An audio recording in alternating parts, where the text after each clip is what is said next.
Good afternoon, everybody. Welcome to LinkedIn Tuesdays. I'm very glad you're with us. It's March 2nd. Hard to believe we've gotten through 2 months already. So it's March 2nd, it's 2021. I'm very glad you're with us today. For those people on Zoom, as soon as you think about a question, just put them right in the chat box. That way, as soon as whenever our speaker takes a break, we'll be able to get your questions answered. For those people on Facebook, please just enter your questions into the comment field. I'm monitoring that feed and I'll make sure we have those questions answered. For those on Zoom, if you're using a PC or Mac, we ask that you use the speaker view, which is in the lower left-hand corner.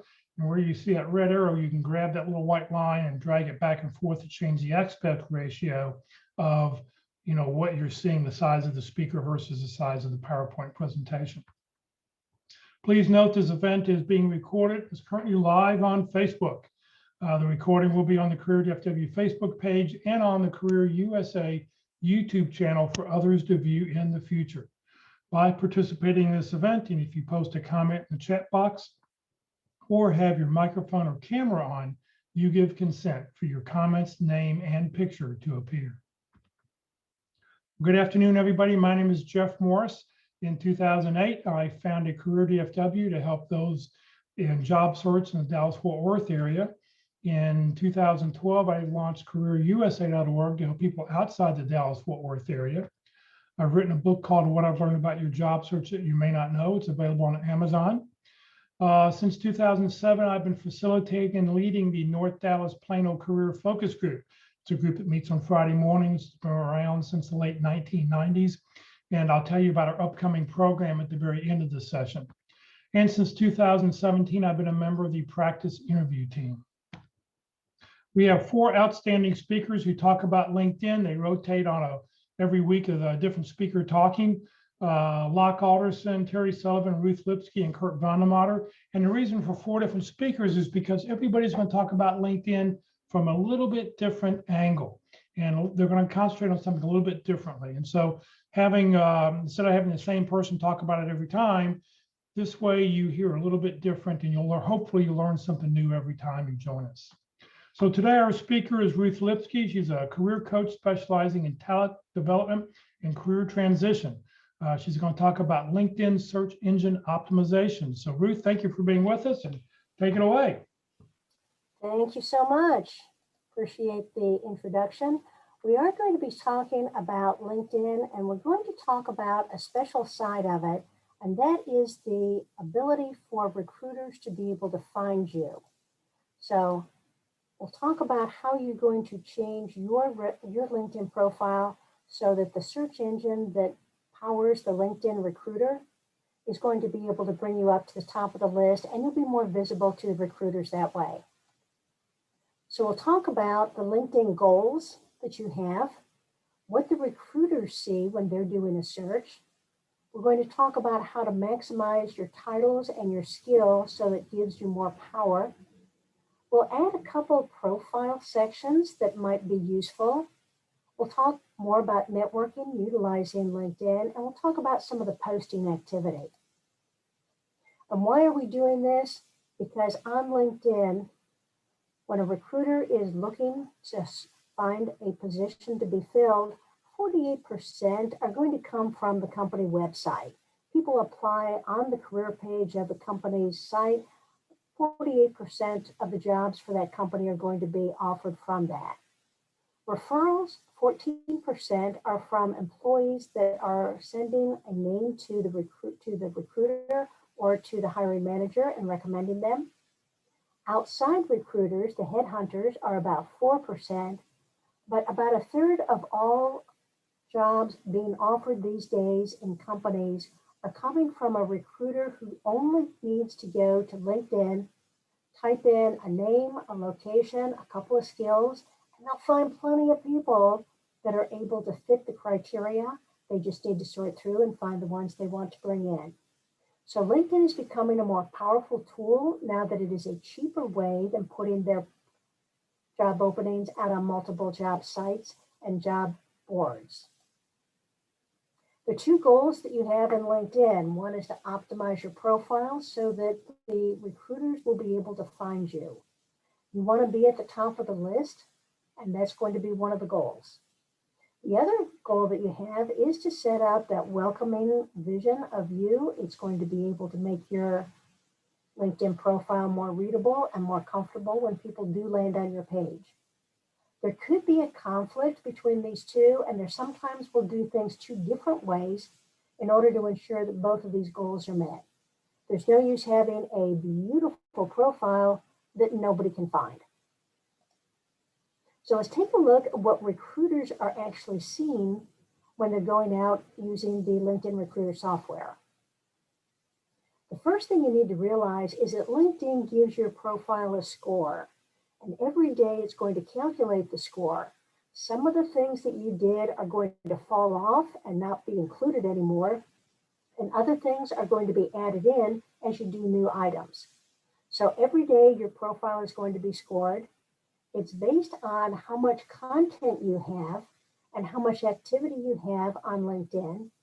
You will never be able to see your score, unfortunately, and LinkedIn is never going to tell us exactly the point value of things that you can do. But we do know things like if you get a recommendation or if you write a recommendation, that gives your score a boost for quite a number of weeks, but then it tapers off and it's no longer going to be as a major part of your score. It's just going to be part of the base score, which says you have this many recommendations that you've written and this many recommendations that you've seen. So new activity gives your LinkedIn profile a boost, but you have to continue to add to that activity so that you can continue to have a higher score. This is what a recruiter is looking at when they are doing a search. In this case, they are looking for a project manager in the greater Chicago area with skills in business strategy and in analytics. Number of people who come back that meet that criteria, 42,798 candidates. That's more than a recruiter is able to take a look at. But what the recruiter knows is that LinkedIn never does anything randomly. And this person came up number 1 in the search, this person came up number 2, this person came up number 3, and there's a reason that LinkedIn put them in those positions. Part of it is because they have these base skills, the project manager skill, that they're in the right location. They probably got these in their skill and endorsement area or in their about section or their experience section. But Emily came up number 1 here. And we can see that she's got the correct titles. We can't see much else about her, but we do know that LinkedIn thinks that this is the best candidate to be looking at if you're trying to narrow it down quickly.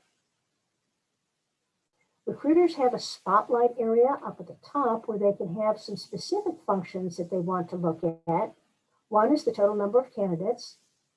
But in this case, 83 of these 42,000 candidates are open to new opportunities.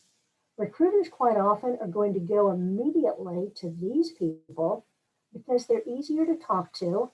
They can generally be lured away from their current job, and they are going to be able to start faster into the organization. So that's a good thing to be able to do. If you don't have that open to new opportunities open yet, you may want to do that. Now, 229 of these people have a company connection. And the recruiter can tell that by taking a look at the person. Emily's got a connection in the company because she's a second-degree connection to the recruiter who ran this search. That means that somebody within the company is tied in with Emily in the LinkedIn networks. If you're part of a company connection, then recruiters quite often think that you know a little bit more about their company, about their culture, maybe about their product or brands. So those are going to be people to be looked at a little bit more closely too. 904 people are engaged in this company's talent brand. That means that these people have this company in their LinkedIn interest area. And when you have a company in the interest area of your LinkedIn profile, it means that you see activity that that company posts into LinkedIn. So on the home page, you'll be able to see what they're doing for employee appreciation. You're going to be able to see when they introduce a new product. You're going to see what they're doing for COVID-19, when they plan on getting back to the office, if ever. Whenever you're following a company, you're going to be able to see their activity on your homepage. And recruiters think that that shows an interest in joining the company and being part of that search. So you can also see that there are some features immediately after each one of these, and the recruiter is able to see what they're open to in the way of new opportunities, the fact that this person is a company follower and is connected to more than one person. Recruiters will quite often look at between 100 and 125 profiles before they pick the people that they want to issue an invitation to. But your goal needs to be in the top page or two in order for the recruiter to be able to look at you immediately. Now, one of the things to notice too is that these people have really boring titles. They're looking for a project manager, so saying project manager at Cisco is probably a reasonable thing to have. But if you had a more interesting title or a title that talked more about what you did, they're going to notice it more and are probably going to at least click on your profile to see if you're a candidate that they want to talk with. So let's take a look at another way of looking at LinkedIn Recruiter. Here the recruiter is looking for accountants, just accountants. And there are apparently 4 million of them on LinkedIn. But in the spotlight area, this recruiter is looking for those who are more likely to respond. People who are more likely to respond have indicated that when they get messages on LinkedIn, that they reply to them. So if a recruiter sends a note and says, looks like we have a job opening that fits your skills, would like to talk with you, what's your schedule look like, and you ignore that, then you don't get any points that are likely to say that you're likely to respond. Recruiters don't want to send a message to people who are never going to talk back to them and aren't likely to reply to them in a positive way. So that's going to be one of the features that they're going to be looking at, quite often important enough that it's going to be in the spotlight area. Once again, this recruiter is looking for people who are open to new opportunities and who have company connections, which tells you how important that is to them. So when a recruiter is taking a look at that long list of people who could have the skills for their job, they're going to look for, is the open to work area completed? Are they looking for a new job? Are they willing to consider a new job? Are they likely to respond? Have they had a history of responding to people who have sent them messages, particularly recruiters who have sent them messages? Do they have a headshot?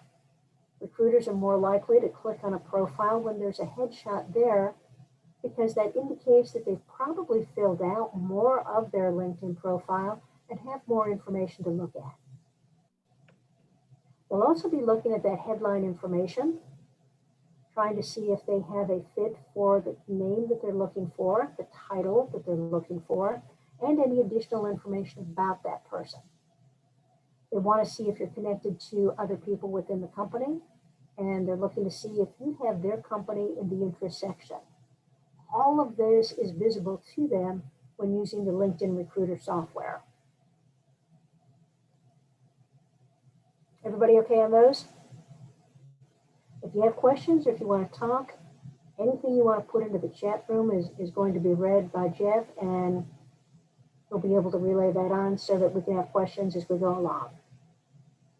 So we do have a question. Rhonda put a question in the chat box. What do recruiters of companies that you are not following think when you follow other companies and their company and not their company?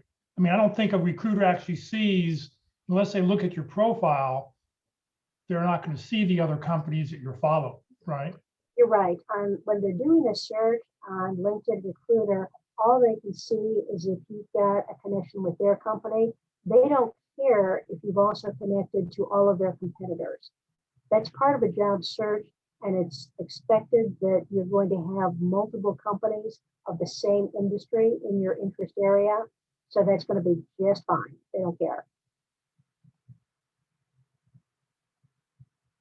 All right, so you saw that the titles that they are looking at on the LinkedIn Recruiter software all said project manager or had something that was associated with the title that they were looking for. In order to do a better job on titles, you're going to want to use a title that LinkedIn has already standardized.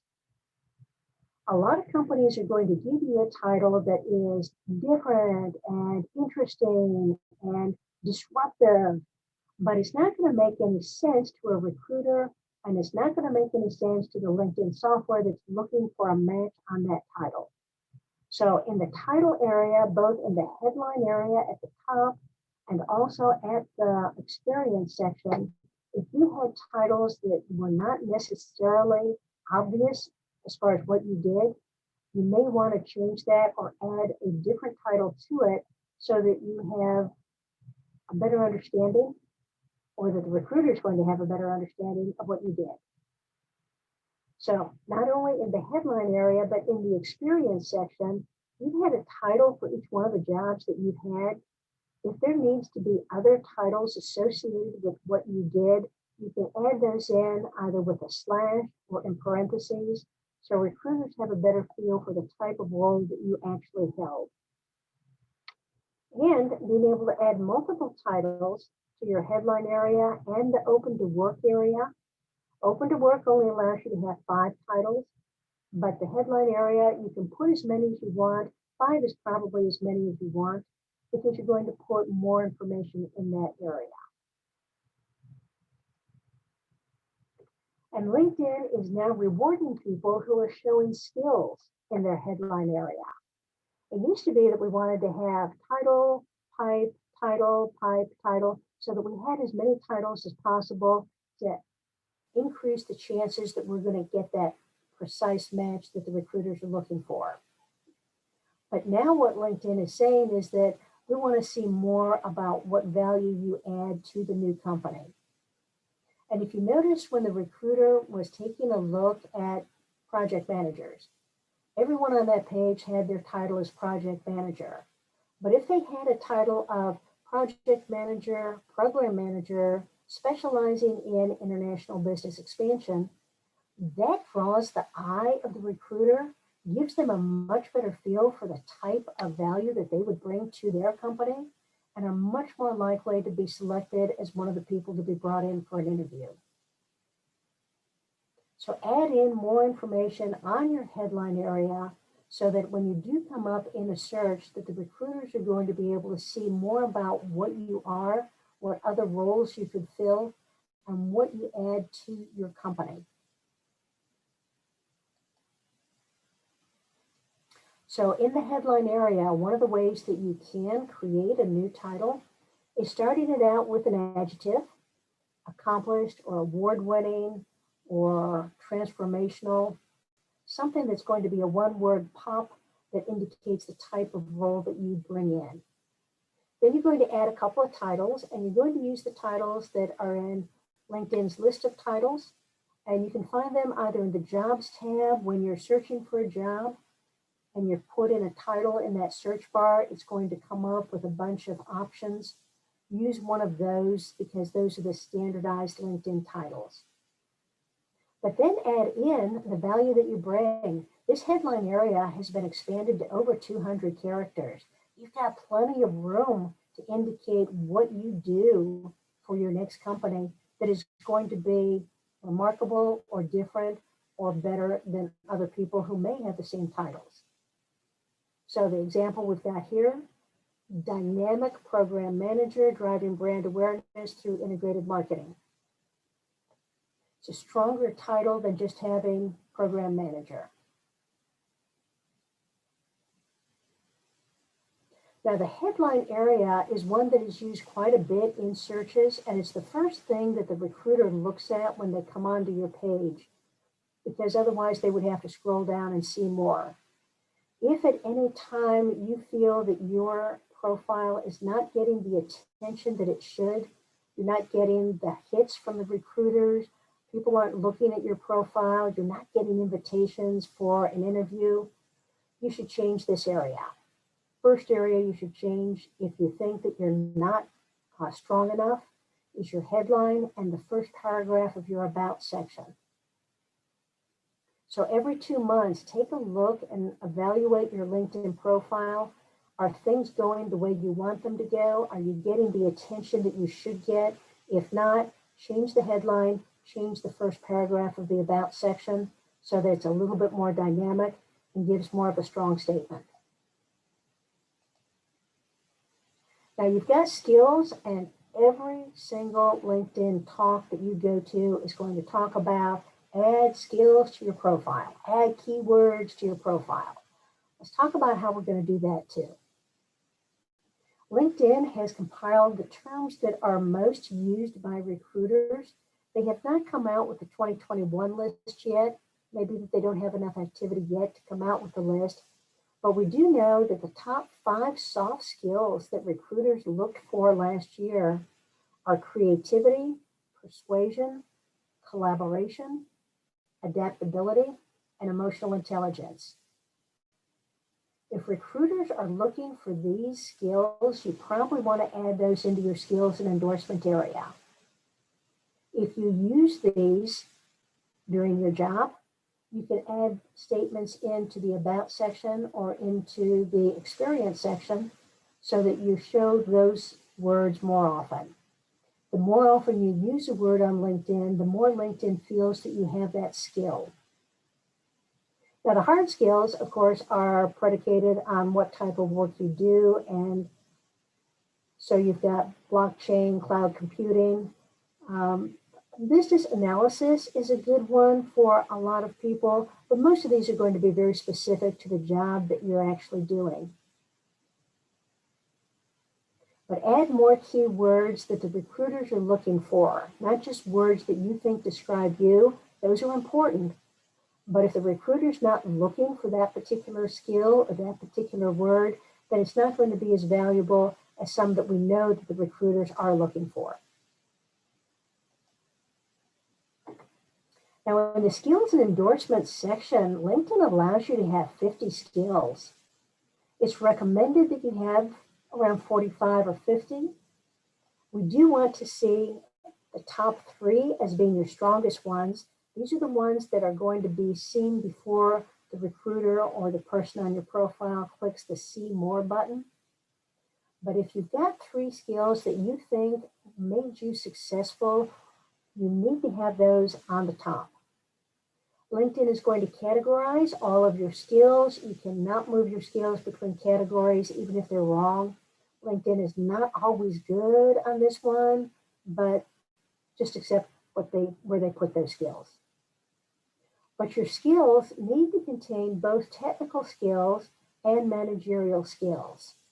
So you have to be able to prove that you can do the job because you've got the technical skills to do it. But recruiters are more and more interested in, are you going to fit into our culture? Are you going to be able to get along with other people? So having some of those soft skills are going to be an important part also. Creativity, problem solving, needs analysis, influential communication. Those are all going to be skills that aren't necessarily technical, but you need to have those to show how you do your job. It's also good to have an unusual skill in there, a hobby or something that you think is just different about yourself. Because when recruiters are taking a look at 100 different profiles in order to find the right person, they're going to look at the skill and endorsement area. It may look very similar for all 100 people that they look at, but then you're going to throw in something that's a hobby, something that is different, and it's going to be able to make the recruiter feel that you're a little bit more special. Now, if you have a lot of skills, it might be worthwhile to put your skills in alphabetical order because they'll be able to read those a little bit more easily, and they'll be able to find the skills that they're really looking for.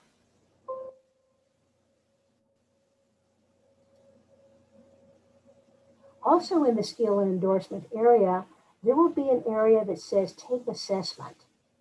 And that means that you can take a test that is going to show that you truly do have a strong skill in that particular item. So a skill assessment is something that's a fairly new feature on LinkedIn. It used to be that recruiters would rely on the number of endorsements that you had on a skill. It would show up to 99.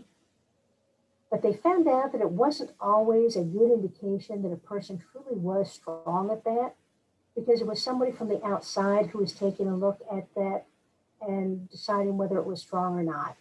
So they created a test. They're going to be in either a technical area or a business area or design. And if you have passed one of these tests, LinkedIn is telling us that you are 30% more likely to get hired if that particular job required that skill, because now they know you can do it. The test itself, 15 to 20, multiple choice.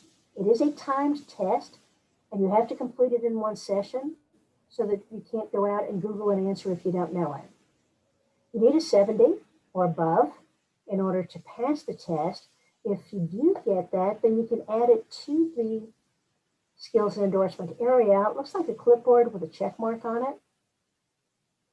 That will disappear after 1 year. LinkedIn feels that the skills that you have today may not be the important skills a year from now, so they want you to retake the test every year.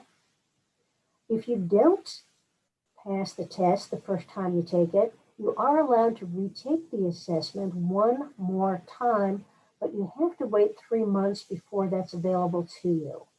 If you don't pass it the second time, it's not going to be available to you ever.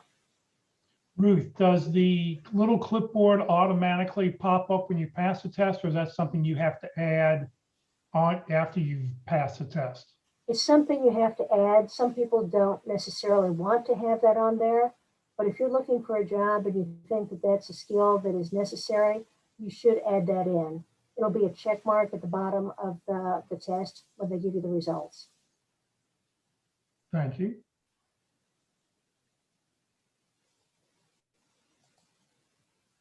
There are other sections of LinkedIn that we may want to be talking about in order to indicate that you've seen more than just that one section of LinkedIn. Most of the people are going to be copying and pasting their resume into the LinkedIn profile, and that's good because LinkedIn is your online profile, but there are other areas of LinkedIn that you're going to want to be putting information in. So, things to be looking at in this add profile section. You can open that up and it gives you options to add additional information. Things that are particularly beneficial these days in a job search: volunteer experience. If you volunteered for anything within your company or outside in your community, it's good to put that in because a lot of recruiters are looking for people who are able to work with other folks, possibly those less fortunate, possibly just because there's a community need. And they're going to be looking for those because they know that their company has a social standard that they need to meet, and they're looking for people who are comfortable with that. You also have an area on accomplishments where you can add additional material also. If you've published any material, if you have any patents, but look at this, it's got an area for courses. If you have taken any classes within the company that increased your skills, you need to put that down. And there are two reasons for that. One is that you have increased your skill, but the other is that you've taken advantage of an opportunity within the company, and companies want folks who will self-develop. The other type of courses that you took within a company are going to be the ones that the compliance or the legal team sent out every year, probably about privacy and diversity, anti-money laundering. Put those courses in here also, because the course is going to indicate that you understand the need for that type of role and that you're willing to do it in your next job. Other items that you can be looking at are going to be projects. You've probably got some things set aside for your star stories, things that you'll be able to talk about in the interview that talks about the background, what you did, any obstacles you had, who you worked with, and what the results were. That's probably summarized in a bullet point in your resume and is a bullet point in your LinkedIn profile. But this projects area allows you to add way more information and gives you an opportunity to prove that you've got some of those skills and keywords that recruiters are looking for. So you can name the project, talk about when you did it, what company you did it with, but this description area is actually pretty massive, and it gives you all the space that you need in order to lay out what you did, why you did it, what obstacles you may have overcome, everything else associated with that. So if there's some things that you did that you think are going to get you your next job or get the attention of somebody within a company, you need to add projects. And I think the big reason to do that is because you're adding more keywords. And the more keywords you have in your profile, the better chance a recruiter is going to find you if they're searching for those keywords. Perfectly said. All of those are going to end up down here in an accomplishments section. So here are the 7 courses that I take every year. And if you don't remember the precise name, if you can just put something down that is going to be indicative of what it was and what topic it was. So maybe just information security, privacy, conflicts of interest. Most of them are going to be fairly similar across all companies. But put those down because it adds more keywords and it adds more information to your profile. And the more information in your profile, the higher LinkedIn is going to give your score. Add in any organizations that you belong to. And in the projects, once you add projects, the recruiter or the hiring manager is going to have to open it up in order to see everything that you did, but they'll be able to read everything that you put in here. So adding more information to LinkedIn is going to reward you by putting more information and gives you, as Jeff said, more opportunity to add those keywords in an area that is going to be positive for you. Now we said in your LinkedIn profile itself, the About section is going to be important. And the About section is the biggest area of LinkedIn. It's over 2,000 characters. But in order to hit the search engine optimization, you may want to put keywords down at the bottom of the About section, and that is simply for the search engine to find. If these are true skills, then you need to use them in examples up above that. But this is where your 2 different goals are going to be different. Your search engine optimization goal says put the keywords, as many as you can, right in the About section. And your make it readable, make it welcoming, tell your story needs to be the rest of this portion of LinkedIn so that it has in a script format what you did, how you did it, and how you use that skill. So being able to keep the About section into 2 separate sections for yourself is going to be important. Now, I like putting contact information at the bottom. Some people like putting it at the top. I think that if a person is looking at your profile for the first time, they don't necessarily need to see how to contact you. They're more interested in who you are and what you think your wow statement is going to be. But make sure that you have your contact information in the summary, in the About statement, and make sure it's in your contact information so that somebody can reach out to you easily. Recruiters really do like it when they can send you a message to your personal contact as opposed to sending a message through LinkedIn. Let's take a look at how we're going to network into companies. And if you could, somebody put in the chat feature, and Jeff just shouted out a company that they're interested in targeting so that they can find a job there. Disney. Which one is it? The Disney Corporation. A Let's all go Disney. to Orlando and go to Disneyland. Let's do it. As you type into the search bar at the top of every tab except for the Jobs tab, it will give you some choices, and you're going to want to go for the company. And that's going to take you to the LinkedIn page for the company. You will be able to follow the company, but it also gives you some information here: home, about, post. Take a look at jobs first, because it allows you to create a job alert for the company. And when you create a job alert, it allows you to put in the title that you are most interested in and the location that you're at. And when you create a job alert, that means that when Disney puts a job out onto LinkedIn, LinkedIn is going to immediately let them know that there are 12 people whose profiles already match the requirements of that job and have indicated that they're interested in working for your company. And the recruiters are going to take that shortcut. They're going to go and take a look at the people who are interested and are qualified fast. You can create 3 different job alerts for each company. So if you have a couple different titles, you can certainly do that too. You always do want to follow. I must be following Walt Disney because it says visit the website. Normally there would be a blue follow button there.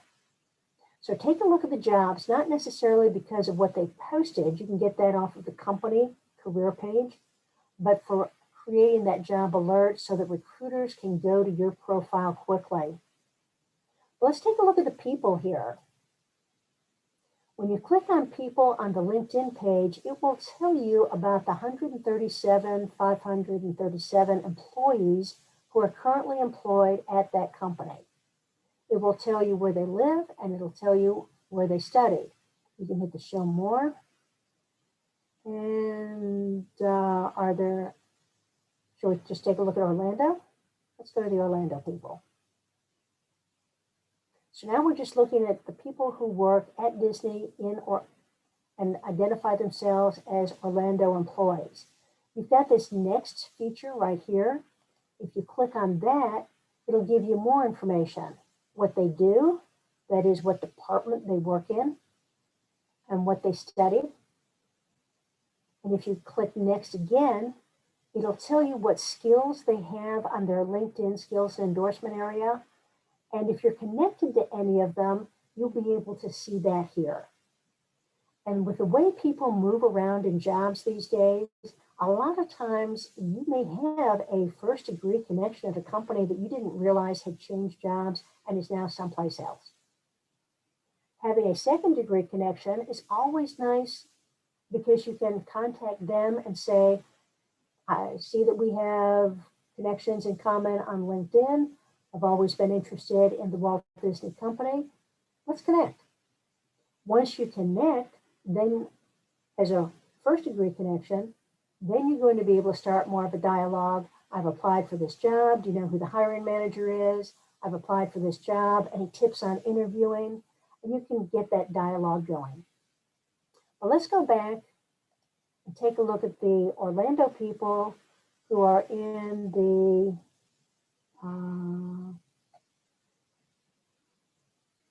finance department. So there's 755 people in finance. Shows you how profitable they are. All of their titles are going to be down at the bottom here.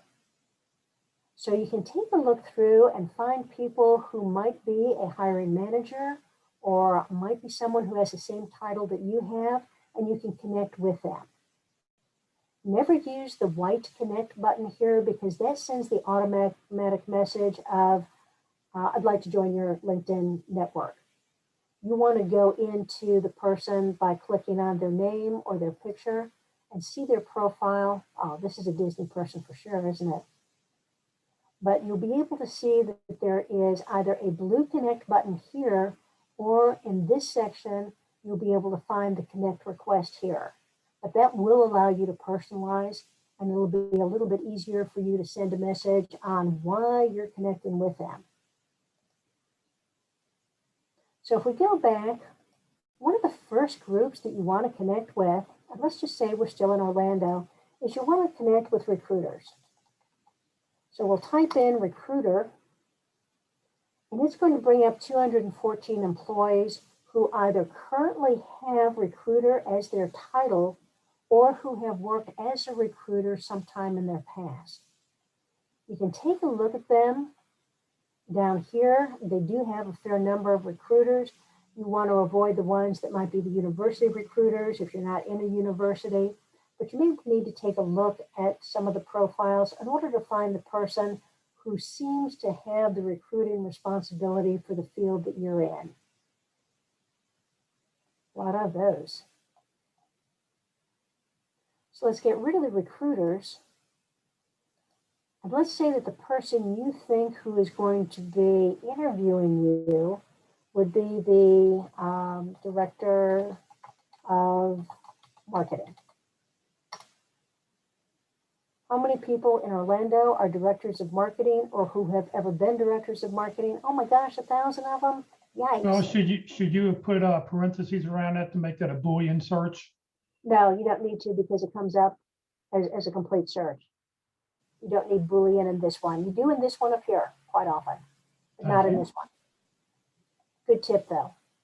But all of these are going to be director of marketing, and they're all going to be in a different slice of the marketing department. So once again, you may need to take a look and see a little bit more closely what they do, what they say on their own profile, so that they're able to provide you with a little bit more information. Okay, and how to connect with people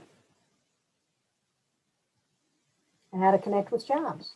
And don't overlook that, where did they study at? Because if you have the same college that they went to, there's a great connection way to, I see we both graduated from the same university, and great way to connect with somebody. So let's do that one next. Someone give me a college or university that they attended.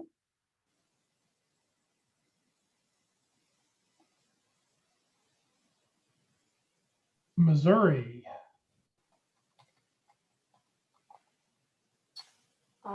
University of Missouri, Columbia, Missouri University, Missouri State. Yes, let's do what? Missouri State. Well, she answered yes, so I'm not sure when she answered yes for which one. Okay, let's go to Missouri State.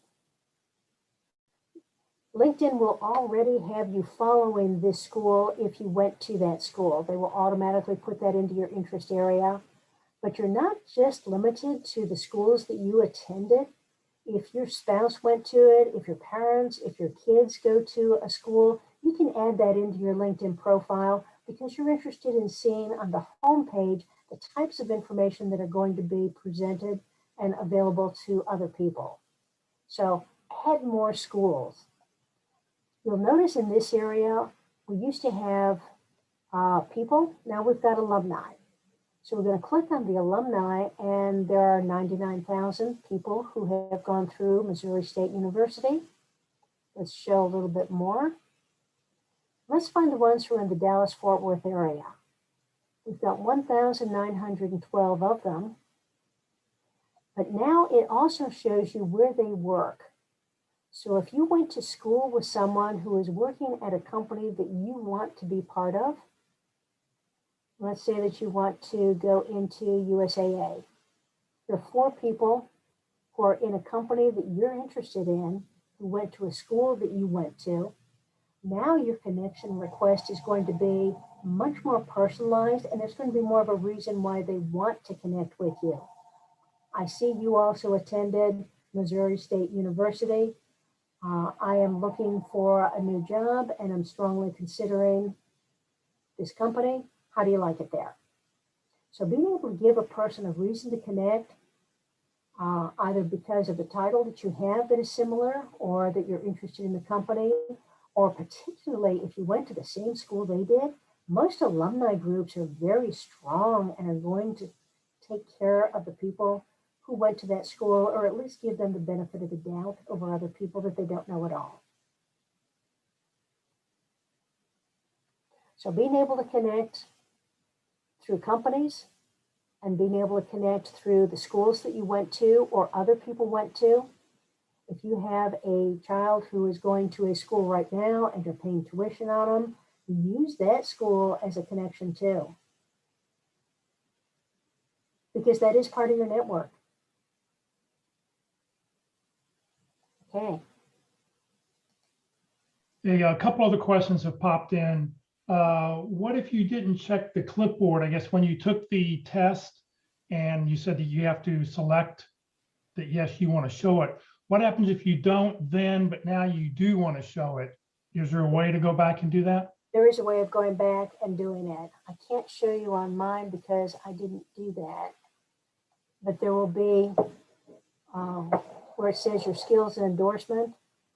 It says take skill quiz right here, but there will also be another one that says review skill quiz, and you can add it in later. Okay. Bonnie asked, does it matter how long ago your volunteer experience is? No more than 20 years ago.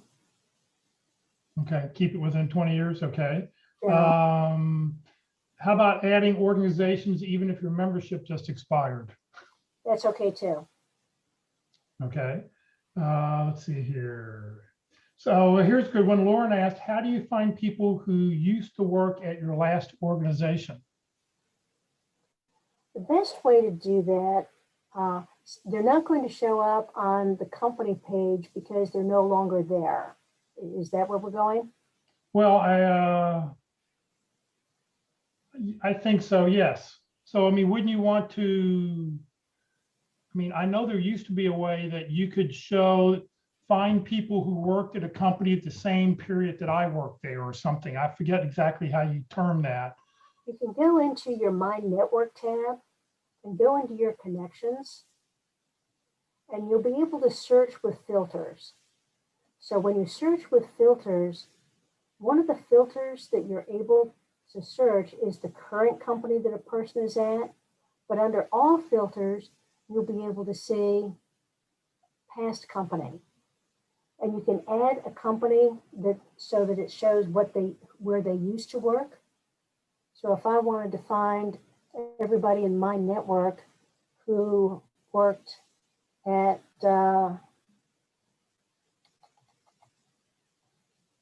let me go Capital One.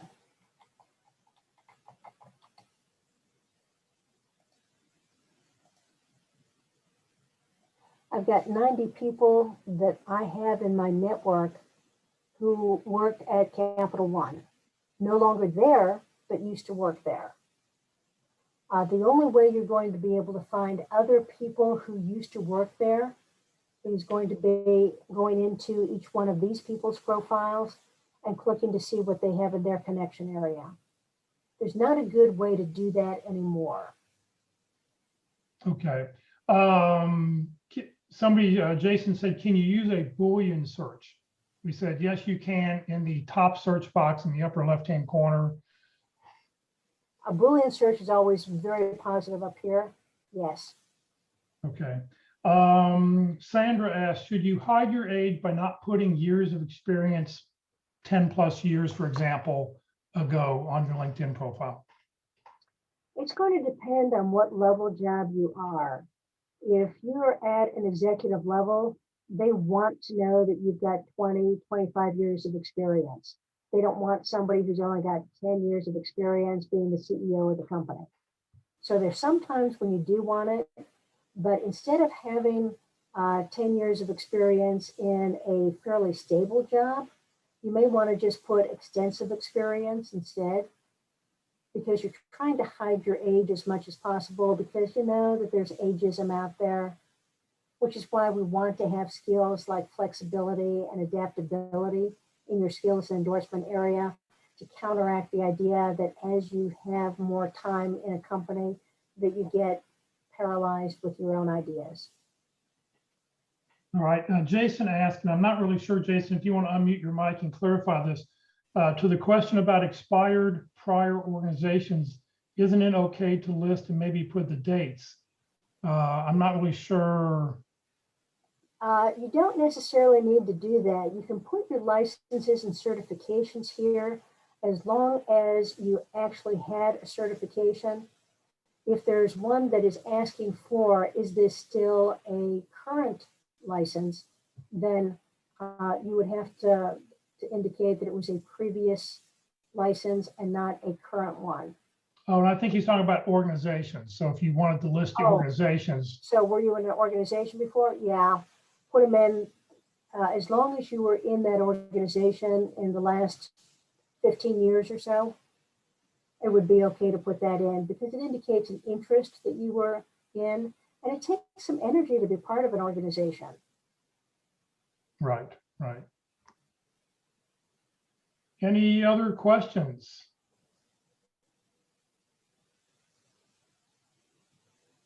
I know somebody said, wow, bingo. So whatever you said, it was like, ding, ding, ding, light bulb went off. It was like, I know what that person will be doing this afternoon.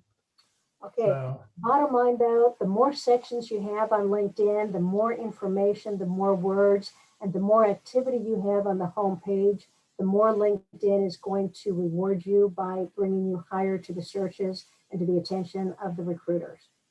all right, here's a great question Jose's asking. Now that I've finished with my last position, is there a standard way to list that I'm currently looking on the profile? Because if you don't have a current job, you're not going to be an all-star. So They're changing that, you know. are they? Okay. Yeah, when you close out your last job, keep an eye on the dashboard. And if the all-star ever changes to intermediate, then you would need to add a new job. And your new job would be all of the titles that you're looking for. And in the company, you're going to put down the skills that you have. That's going to be your tagline. So you're going to put in project manager, program manager, and here in the company, since you don't have a company, you're going to put in focused on improving profitability and employee engagement or something of that sort. And then in the description area, this is a great place to put in more of your keywords. So add more information there, and it can be a repeat of some of the information that you have in the About section.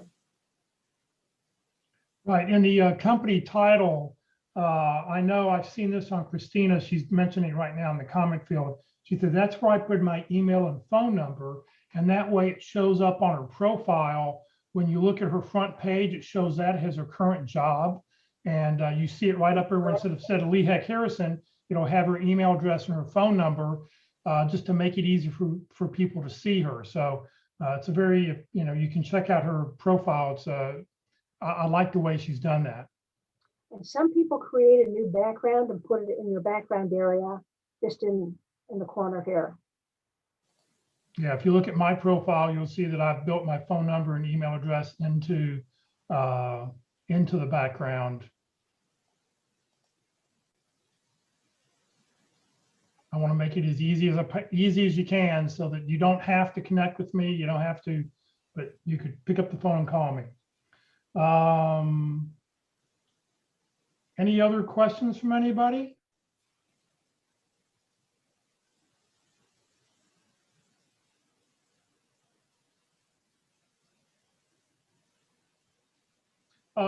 Yeah, somebody's asking about the banner, putting that open to work banner to put it on or not to put it on. Do you have opinions? I do. It's a fairly recent thing, and we haven't seen how effective that is. But the thing to remember is that half of the recruiters who are searching on LinkedIn for people to bring into their company are using the LinkedIn Recruiter software, which we just looked at. But the other half are using the search bar up here and putting in a Boolean search for title and skill and location. And they can't see everything that the LinkedIn Recruiter sees. But if you don't have the banner on, like Jeff does not and I did not, then they're not going to know if you're open to a new job or not. I would put it on because you're missing out on half of the recruiters who are looking for you. And you're also missing out on friends, connections, and other people who may not know that you're looking for work because they're not going to see that you're, looking for work currently. So that's another reason I think to add the banner right now. Now, if you're currently working and you don't want people to know, then you can not put the banner on, but leave the open to work for those recruiters that are paying the recruiting package to be able to look in the back end and see what that is. The only group I would say do not put that on, even if you are looking, would be an executive level, because that's considered less professional for that level, but everybody else should have it out there. Right. I mean, you want to let people know. If you're looking for a job, let people know.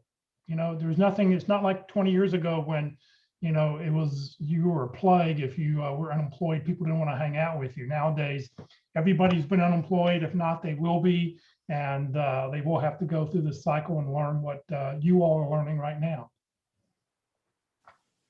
All right. Well, Ruth, I want to thank you very, very much. I think great information. I hope everybody has learned something. Back to my slides here.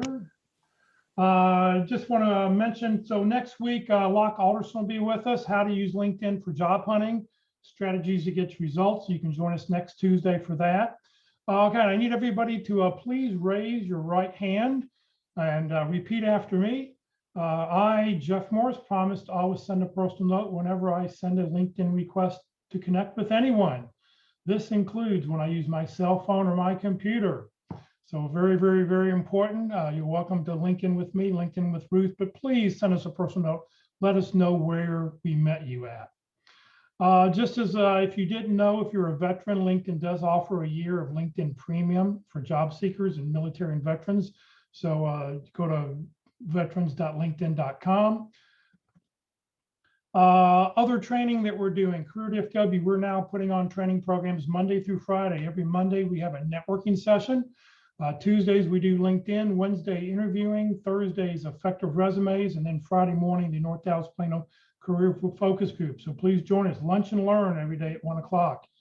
Tomorrow at our Interviewing Wednesday session at 1 o'clock, we'll be on session number 9, demonstrating enthusiasm and how to change careers or industries. On Thursday, we'll have our effective resume class, resume tips and tricks. On Friday at the North Dallas Plano Career Focus Group, we're going to have open forum. So we'll talk about whatever it is you want to talk about.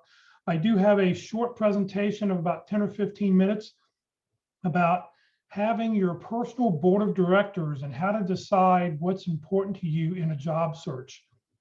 So we're going to have a little presentation before we go to open forum, but I think it'll be fascinating and interesting to everybody. Next Monday for Networking Mondays, our speaker is going to be Kurt Vondermatter. He's going to talk about CEO, coach, and friend. So networking with those people. So please join us next Monday at 1 o'clock. This session has been recorded. It will be on the Career DFW Facebook page and on the Career USA YouTube channel. Follow us on Facebook. Please subscribe to our YouTube channel. It's the best way to see everything because they're all organized on the YouTube channel. Career USA YouTube channel, you want to make sure you're on playlist. And then at the bottom, don't click on the video, but click where it says view full playlist, where you see that red arrow, and then we'll come up a list of everything that's going on. If you're not receiving emails about our workshops, we put out 7 emails a week, once every day. Please join the Career USA mailing list. You can send an email to this email address. I'll have it up at the very end of the presentation if you want to copy it down. Please remember, Career DFW, we're just a 501c3 nonprofit organization. Ruth is a volunteer. I'm a volunteer. We have no full or part-time employees. Everything I've done over the last 12, 13 years has strictly been to give back to the community. We survive on donations. It pays for Zoom. It pays for the web names, the web hosting that we have to do, and any of the filings that we have to do. So please, when you make your, when you do get your next job, please consider making a donation. So thank you very much for joining us today. Hopefully we'll see you later in the week, tomorrow, Thursday, Friday, or next Monday and Tuesday. Have a great week. If you want to join the email distribution list, there's that email list, and I'll leave that address up for a little while. So thank you, Ruth. Thank you again.